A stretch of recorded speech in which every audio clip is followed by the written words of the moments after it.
Hi everyone, welcome to my YouTube channel. Today I shall discuss about building estimation. It's an important topic, so please watch till the end, and if you have not subscribed, please subscribe and press the bell icon. I would request please subscribe so that it will be a motivation for me to upload more videos. So we will go into the building estimate. It is a detailed building estimate, and I am covering in this video the substructure part of it. So let us see what are all the activities involved in it. So there are a lot of detailing involved in the substructure part. So basically excavation, sand filling, concrete, backfilling, bar bending, shuttering, brickwork and plastering. So these are all the activities we will be discussing today.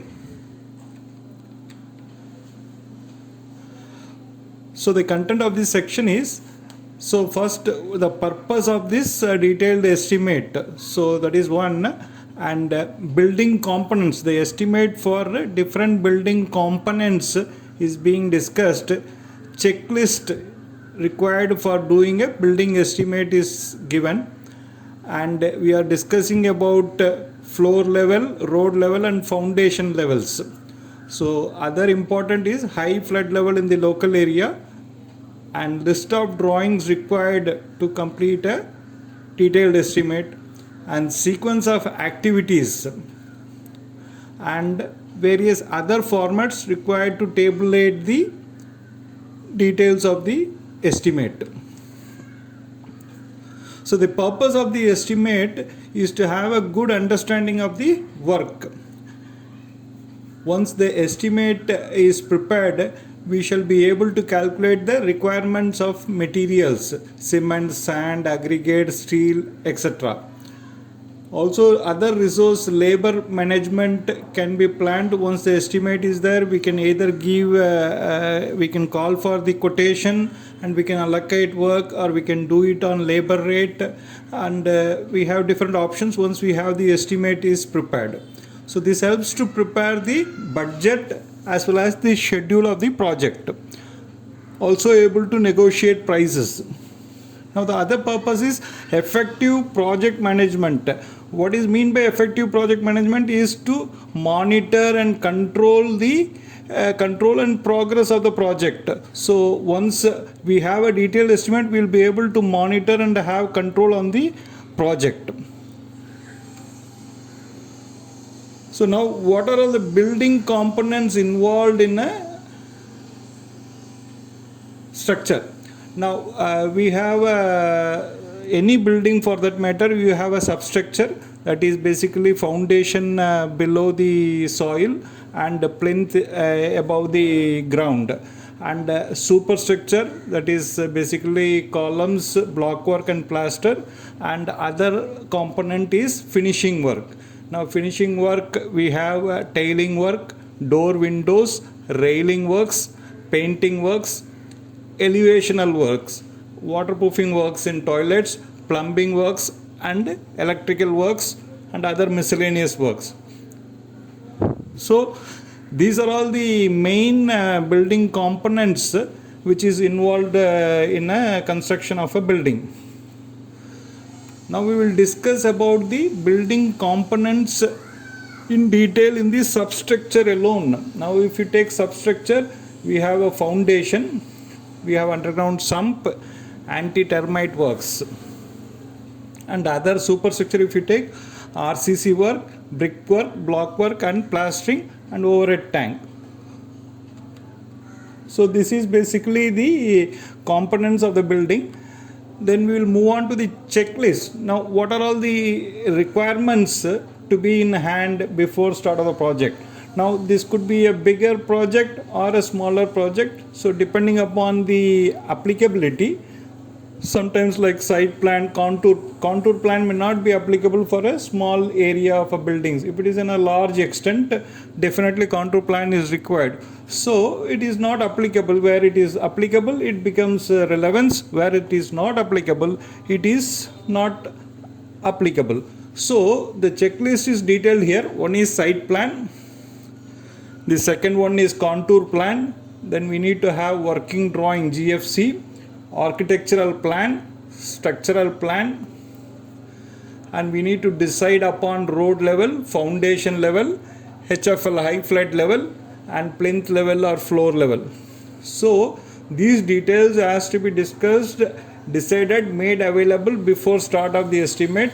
So we can make tick marks on the right hand side the columns whichever is available. If it is not available, then we should pursue and get those details before start of the estimate. So levels is a very important criteria. So here given a typical section where road is given, from left to right, if you take road level is given, and then you have a entrance gate, then you have the front setback, then you have the built up area level floor covered area, then you have a rear setback distance. So basically we need to understand at the local site if the road is a finished road or if it is in a under constructed road, or it is a mud road, or it is a WBM road. So whether any further development of road will take place, accordingly levels has to be fixed. So here a typical section gives you is a finished road. So from there 18 inches, which is 1.5 feet taken at the entrance gate level, and from again another 6 inches is taken higher for the floor level of the ground floor or still floor. So 6 inches difference is there, and the rear side is another reduced to say 3 inches down. So rear setback is 21 inches, which is 18 plus to 3 inches higher. So water from the rear side, it comes to the road. If there is a lobby or stilt, it can still be raised another 6 inches. So this is how the levels has to be freezed, and in case if there is a flood prone area, then we need to have a local inquiry from the adjacent plots or site. What is the highest flood in the recent last 20-30 years, how much as the flood has occurred. So accordingly that helps to fix the, definitely the floor level has to be at least 1 feet above the high flood level. So that need to be considered in fixing the level. So there are a lot of considerations are there in fixing levels. Road, nature of the road, whether it is a finished road or still there are further finishing has to be done, then the road will lift up. So accordingly the levels of the floor also will go up. So these factors has to be considered while taking a decision on fixing the levels. Yeah, this is a typical foundation drawing. This is more or less a self-explanatory section where you can see the excavation trench, and you can see the sand filling, PCC, footing concrete, then comes the column, then you have the tie beam, and you have the backfilling. So this is the basic typical foundation details. So it is given 6 feet 6 inches from the existing ground level, that is the minimum depth of excavation is given. So the soil should be on a very firm and hard soil, and if there is a soil test report, it has to be confirmatory to the soil test report while resting the foundation. So now what we see is a floor plan of a house. I think this plan is one of the site which is this floor area is about super area of this floor plan is about 2400 square feet. So you can see the main entrance foyer. So that is how this entry takes place, and you have a living room. Besides there is a bedroom, then comes the dining, and on the right hand side you have a kitchen, and there are 3 bedrooms and 3 toilets are there. And this is the floor plan where you have the column arrangements are shown, and you have so all other details you can pick it up from the floor plan. So from this floor plan only you will have to check the structural drawing, whether the structural drawing is there any small errors or here and there. So it has to be in conformative to the floor plan. So this is about the floor plan. So before doing the estimate, you need to thoroughly study the drawing of the floor plan. Then the structural drawing comes in, where you can see the structural foundation layout arrangements drawing, where footing of different sizes from F1, F2, F3 to F6 is the sizes of footing the structural engineer has provided. So all the footings will be of different sizes, and number of footings for F1, F2, F3 and all has to be tabulated to enable to do the detailed estimation. So this is the footing layout arrangement plan. Then this tabulation gives you the column schedule. We have a F1, F2 to F6 footing. Similarly, the column in those footings. So generally the column size is given 12 inches by 18 inches at the foundation level, the still floor level. So and you have each column will have a different reinforcement details. So this is to understand about the column reinforcement. So from there we need to calculate the requirement of steel work also. So before doing estimate, we must also have the column schedule.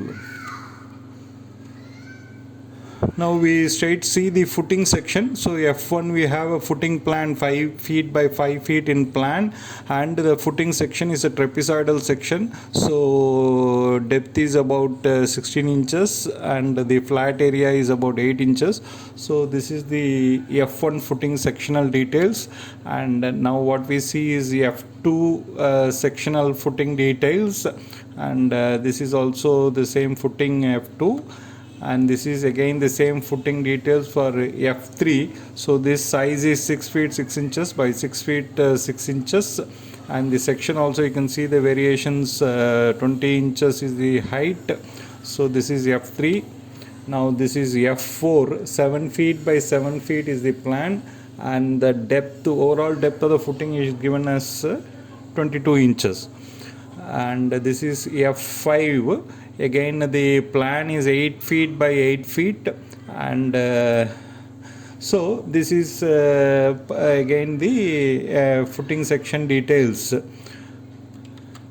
Now this is F6. So this is a bigger footing in this plan, which is 10 feet by 10 feet in plan area, and the height, overall height of the footing is 27 inches. So this is again footing section which gives you the reinforcement details in the footing, mostly 10 dia at 6 inches or 12 dia at 8 inches center to center. So this helps you to prepare the bar bending schedule. So this is the footing details of F1 to F6. Now we have, you have noticed in the footing layout arrangement plan, the tie beam layouts also. So the cross sections of tie beam, there are TB1, 2, 3, 4, 5 is there. So the cross section of the beam is generally given as 9 inches by 15 inches, but the reinforcement of TB1 to TB5 will vary a bit.